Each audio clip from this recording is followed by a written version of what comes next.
আজ 14ই নভেম্বর। দিনটি খুব স্পেশাল, সবাই জানেন। আজ শিশু দিবস।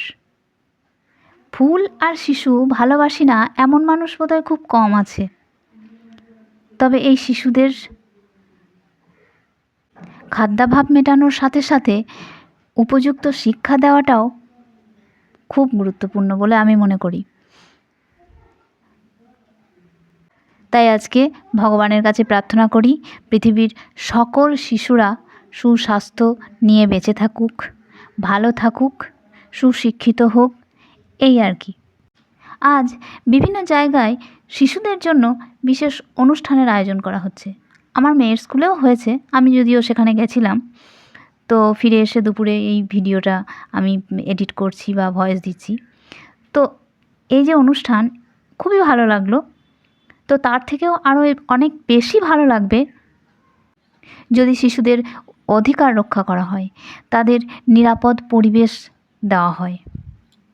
শিশুদের শিক্ষা, শিশুদের স্বাস্থ্যের প্রতি মনোযোগ দেওয়া দরকার। তাই মনে রাখতে হবে আমাদের, এই দিনটি শুধুই শিশুদের আনন্দদান নয়, তাদের আনন্দদানের পাশাপাশি তাদের অধিকারের প্রতি সমাজের দায়বদ্ধতার প্রতীকের দিন। তো যাই হোক, আজ সকাল থেকে অনেক কাজপত্র সেরে মেয়ের স্কুলে গেছিলাম। আর সেখানে ওই যে বললাম অনুষ্ঠান ছিল, তো সেই অনুষ্ঠান সেরে এসে তারপর আসলে ওখানে হয়েছে কি, মেয়ের একটা নাচ ছিল। তো ও সাজগোজ করে গেছিলো, তো সেই সমস্ত জিনিস নিয়ে এখন স্কুল থেকে বাড়ি ফিরে বসেছে যে ও আমাকে সাজাবে। তো ঠিক সেই মতোই আমাকে বসে বসে এখন সাজতে হচ্ছে। ও যেমন যেমন সাজাচ্ছে আমাকে ঠিক তেমনই সাজতে হচ্ছে। তো সেগুলোই দেখুন ভিডিওর মাধ্যমে আমি তুলে ধরেছি। আসলে ও আমাকে বলছে এই সাজানোর সময় যে মা, আজ আমি বিউটিশিয়ান হয়েছি। আসলে আমরা যতই বলি না কেন যে সাজগোজ করি না, তবে কম বেশি আমরা মেয়েরা পার্লারে কিন্তু বছরে 2-3 বার গিয়েই থাকি। যারা খুব বেশি যান না, তারা অবশ্যই বিশেষ বিশেষ অনুষ্ঠানগুলোতে গিয়ে থাকে।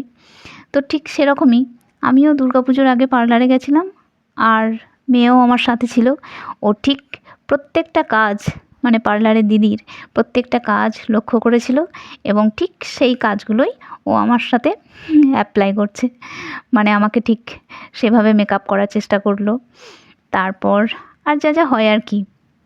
তবে বিশেষ কিছু সাজগোজ পার্লারে আমরা করি না, তবে যেটুকুই যায় তো সেগুলোই দেখে ও আমার উপর সেগুলো অ্যাপ্লাই করছে।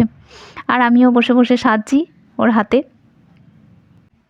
তবে এই শিশু দিবস সম্পর্কে যা বলছিলাম আর কি, যতদূর জানি এই শিশু দিবস কিন্তু প্রাথমিকভাবে 20শে নভেম্বর পালিত হতো। তারপর আর এই দিনটির কিন্তু আর একটা গুরুত্বও আছে।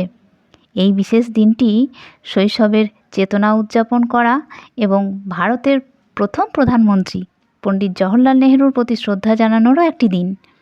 শিশুদের প্রতি পণ্ডিত জওহরলাল নেহরুর উৎসর্গ এতটাই বিখ্যাত ছিল যে এই জন্যই তার জন্মদিন 14 নভেম্বর এই দিনটিতেই শিশু দিবস পালনের সিদ্ধান্ত নিয়েছিল। তো যাই হোক, ভিডিওটি কেমন লাগলো কমেন্ট করে অবশ্যই জানাবেন। টাটা।